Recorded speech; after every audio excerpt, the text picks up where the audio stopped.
اي حاجة هسمعها وتعملي زي صدمة كده. ايه ده؟ الكلام ده جديد عليا. ايه ده؟ الكلام ده مش حقيقي، مش صح، عكس المفاهيم اللي جوايا. اعرف ان الكلام ده معناه انه هيعليني اكتر، هيغير تفكيري للاحسن.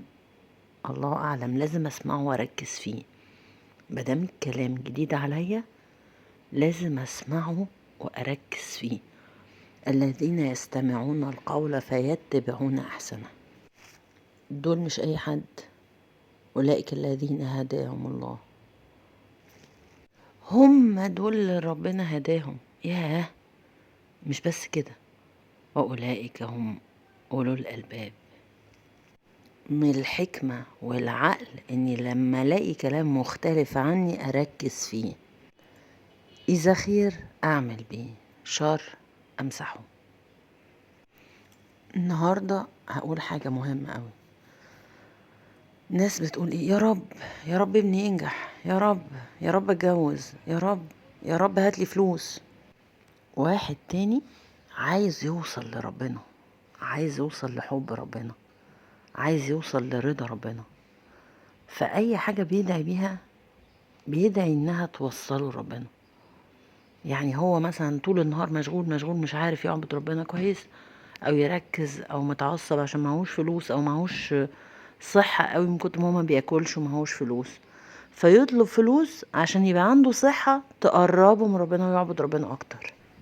الفرق بين الاول والتاني، الاولاني واخد ربنا وسيلة لتحقيق اهدافه، لتحقيق رغباته، امنياته.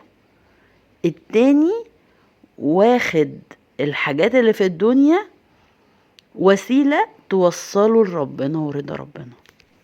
الاولاني لما ما بيحققلوش ربنا رغباته لان عارف ان ما فيهاش خير، بيقعد يزعل ويسخط على ربنا.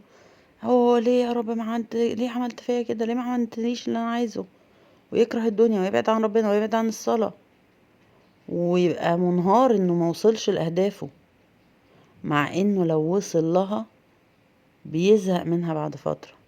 زي اللي بيتجوز ويسيب، زي اللي بيجيله عربية اللي هيموت عليها وفي الاخر عادي كأنها ولا حاجة. مش هي دي اللي كنت هتموت وتتجوزها؟ اه بس عادي خلاص، بيعملها وحش. مش هي دي العربية اللي انت كنت هتموت وتجيبها؟ اه عادي، بس ما بقاش عنده شغف كده ولا خلاص.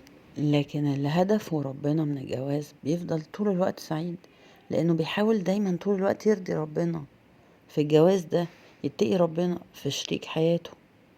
بيبقى عارف ان لو حصلت مشكلة عشان يقف وينتبه ويراجع حساباته ويصلح. يعني علاقاته باللي حواليه هي عبارة عن مراية لقلبه، يعرف بيها هو غلطان في ايه ويصلح فيقرب من ربنا. اي حاجة في الدنيا بالنسبة له هي وسيلة تقربه من ربنا. فلو جوازة ما جاتلوش اصلا مش فارق معاه، ما هي هو واثق في ربنا وعارف ان يبقى خلاص مش هي دي اللي هتقربه من ربنا. فلوس ما جاتش خلاص، هو عارف انه لو جات يبقى خلاص مش هترضي ربنا، فمبسوط راضي بكل الاوضاع. اي حاجة راضية لانه واثق في ربنا وعارف ان ربنا شايف نيته كويس قوي، ان اي حاجة بيطلبها عشان خاطر يقرب من ربنا، واي حاجة بيعملها بيرجعها ربنا.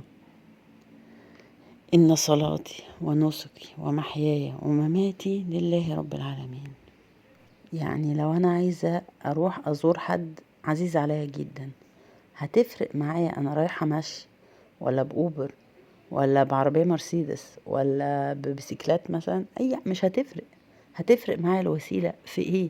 مش هنهار لو وسيلة فيهم ما جاتش لانها مش فارقة.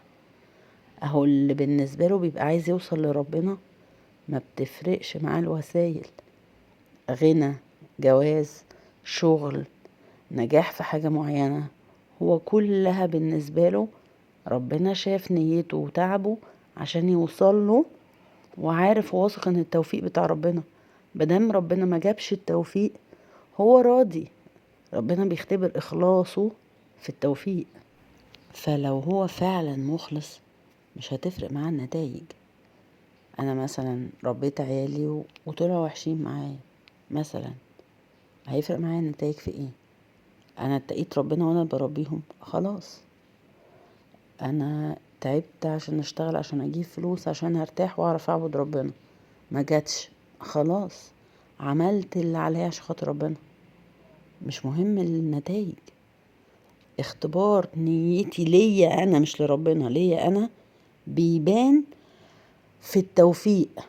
اللي هتموت وعيالها تنجح ليه؟ يهمها التوفيق. اللي هتموت وتتجوز ليه؟ يهمها التوفيق.